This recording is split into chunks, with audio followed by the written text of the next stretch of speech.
Yo, what's up guys, welcome back to another video. This is a reaction to Lost in the Pond. The video is 6 reasons American English actually makes sense. I've done similar videos to this in the past, but yeah, we're here with another one that's somewhat similar, but they always seem to go down well. I'm always interested in this kind of stuff. It's just fun to sort of compare the differences, maybe seeing which country's sort of way of doing things is better or makes more sense. But yeah, I'm going to get into this. Links in the description to the initial video to check his channel out if you haven't already, but I'm sure you know who he is already. But yeah, before we get into this, links in the description to my Instagram for those who want to follow me. Same for my Twitter if you want to follow me on there. Same for my Patreon. Links are in the description for those who want to find that for videos that get blocked on YouTube pretty much. I post them onto there or specific suggestions that I can't post to YouTube. But yeah, links are all there. But we're going to get into this. It's quite a short one. But yeah, I mean, let's just jump into it. Where's my water gone? Oh, it's not here, man. Fuck. Hello, I'm Lawrence and I'm on a quest to uncover all of the memos that Britain and America lost in the pond, and one of those memos pertains to English. If you can understand the words that I'm saying now, that means you have at least a decent grasp of English and Lawrence speak. But one person's English, whether that be vocabulary, spelling or pronunciation, might not be the same as your English. And often, differences like this lead people to be suspicious of the other person's English, to somehow think, if only in a jovial manner, that their brand of English is inferior to mine. A common example of this, I have to concede, is when some of my fellow Brits like to criticise or poke fun at American English. And I have to admit, when I was younger, I was one of those Brits. But then I went to university. I guess things like, when I was younger, again, I've said this previously, words like soccer, when I was a kid, bro, that used to piss me off. I used to get, why would you say that? I wouldn't like that. But I'd be like, why do you just not call it football? I now understand why. And I now just don't care. It is what it is. I mean, I guess just the older you get, the more you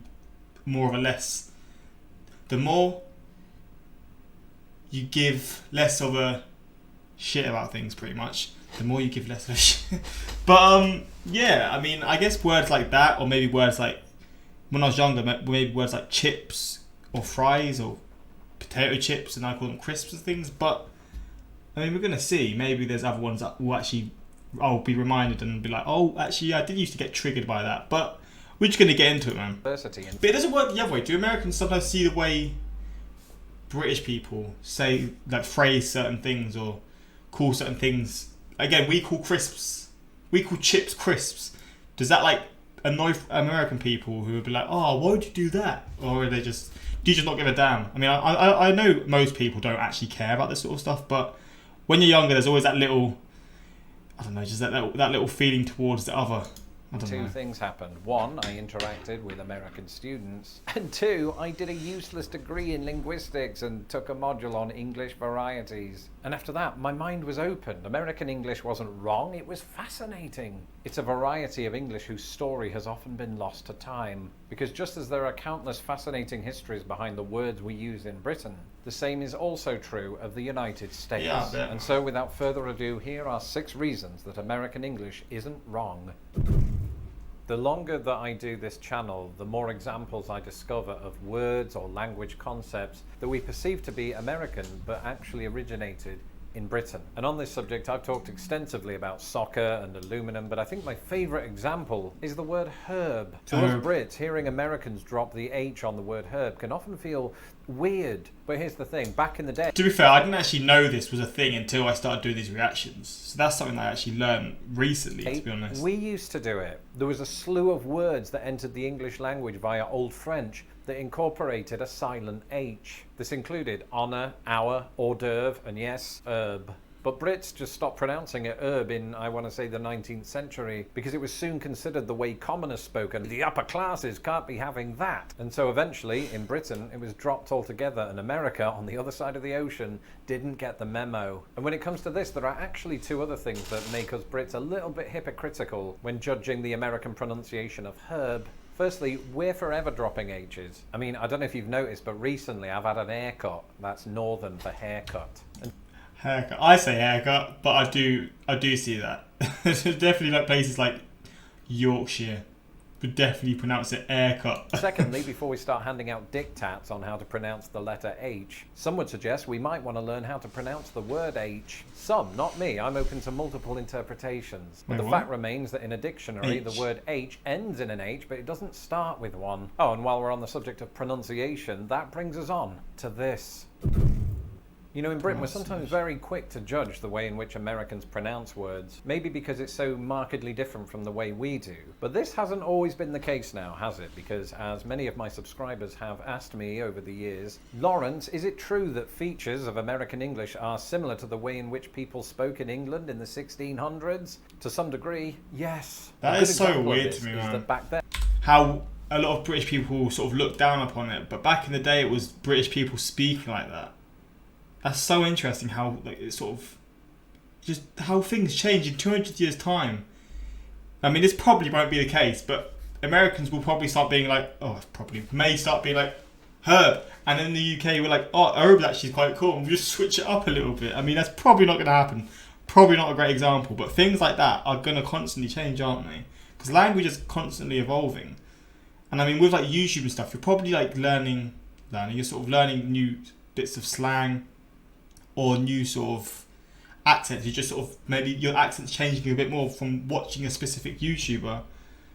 I don't know if that makes any sense, but I feel like accents are going to get even crazier in the next 100 years, and sort of slang will and like pronunciations will all just go crazy because there's all these different ways to sort of hear how different people speak. And most of Britain would have pronounced the R in words like card. That linguistic phenomenon is known as rhoticity and is a large feature, of course, of American English today. In Britain, it still survives in pockets, like in the southwest of England and also Scotland, but it's ceased to be a feature of British English in most other parts. It's not where I'm from.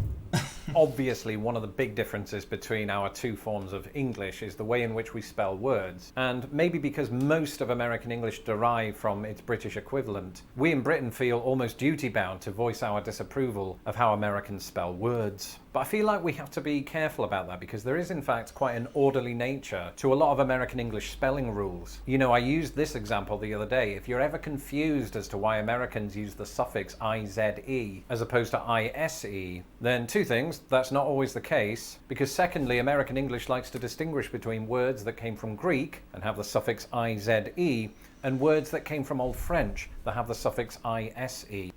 What words will have this? So in American English, for every internalise, you also have exercise. In Britain, we tend to not make this distinction, whether the word came from Old French. But this is what confuses me. I don't even know how to spell it in my own country, because I'll sort of see, like, maybe I'll be like reading something on Twitter and someone will someone will spell it a certain way, but then I've spelt it another way this whole time, but my mind gets confused and I think I just constantly change how I spell the I's. Sometimes it'll be IZE, sometimes it'll be ISE. That's just me. I don't even know how you say it in England, how you spell it in England. I think it's exercise with a Z. No, it's not. It's exercise with an S. I don't even know. Exercise is a hard word to spell though. I always get confused between the X and the C. I don't know how. It should be so easy, but I always get so confused. French or Greek, it usually ends in ISE, and to me, I'm perfectly fine with this as well. Additionally, we like to be puzzled as to why Americans drop the U in words like colour and honour, but the truth is, we actually did the... We did it as well. Yeah, that's one that actually gets me on like Google Translate, or not Google Translate, on when your phone tries to correct you. And I'm like, no, this is how you spell it, and my flipping phone's obviously made in America, so it's like, no, it's like this. And I'm like, no, it's not. Just confuses the shit out of me, man. The initial change. Because in Old French, from which words like this derive, the words colour and honour were spelled just as they are now in an American dictionary. It makes more One sense to be charge spelled that I like often that, hear get levelled at American English is that it doesn't have many kind of fantastical words like Britain does. But having lived here for as long as I have, and crucially having done this channel, I've learned that America has coined some absolutely gorgeous words, some of which are used only in the United States, some of which are now archaic, and some of which actually made it to the rest of the English-speaking world. Okay. So these words include snollygoster, cattywampus, fuddy-duddy, wang-doodle, pulchritudinous, humdinger, doohickey, valedictorian, doohickey, valedictorian, lollapalooza, ornery, Poppycock, not a British word. Malarkey, Whoa, cahoots, malarkey. Malarkey? Discombobulate? These not... Okay. That's kind of surprising, actually. These just sounds like a sort of...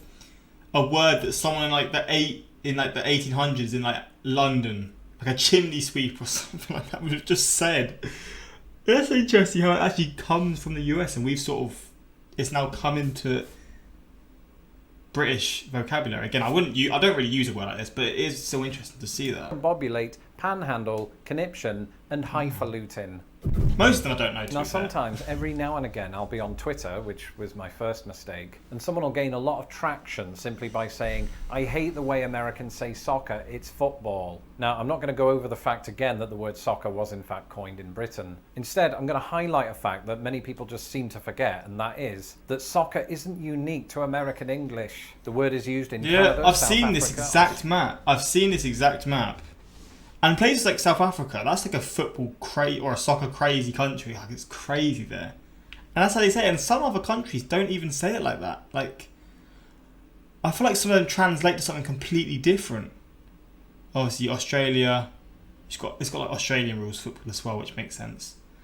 Obviously, Canada and the US, South Africa, Ireland, Northern Ireland, and yeah, soccer. What? This is part of Ireland as well. What the hell? But it is interesting how people just seem to be triggered by the most unimportant things. Australia, Ireland, and occasionally England. Between you and me, it's time we stop caring about this. Especially since us Brits have been using American English all our lives. You see, the thing is, the English language has a plethora of words that were coined in the United States. Sadly, plethora wasn't one of them. In addition to the hundreds, if not thousands, of technological words that the country has given us, it's also added gimmick, hangover, hassle, fudge, hindsight, lengthy, belittle, okay, and hello to name. Hello? What did we used to say here? Hi? What did people used to say before hello was a thing? A few. Language is ever evolving, and whether we're talking about British, American, Australian, Canadian, or New Zealand English, so long as we understand each other, that's all that matters. Could you understand me throughout that? Right, well, we'll do some retakes. That's it for this episode. Let me know. That's definitely me, man. I just speak too quick. Don't forget to subscribe to my channel. Shout out to Lawrence, and like I said, don't forget to subscribe to his channel and mine if you haven't already. But yeah, links in the description to this video if you want to check it out. And I mean, let's just read some of the comments. To our British friends, we call the rearmost compartment of a car a trunk, because in the early days of automobiles, it was literally a trunk, usually a small steamer trunk, that was strapped to a rack mounted on the back of a car. When designers began incorporating it into the body of the car, the name stuck. Okay, the more you know. Herb versus herb has never bothered me, but H makes my eyes twitch, as does to a lesser extent Z. As a Brit, I've always thought the US got the naming of public and private schools right. Private means you have to pay to get in. Public means it's provided for the public. What do we say in the UK?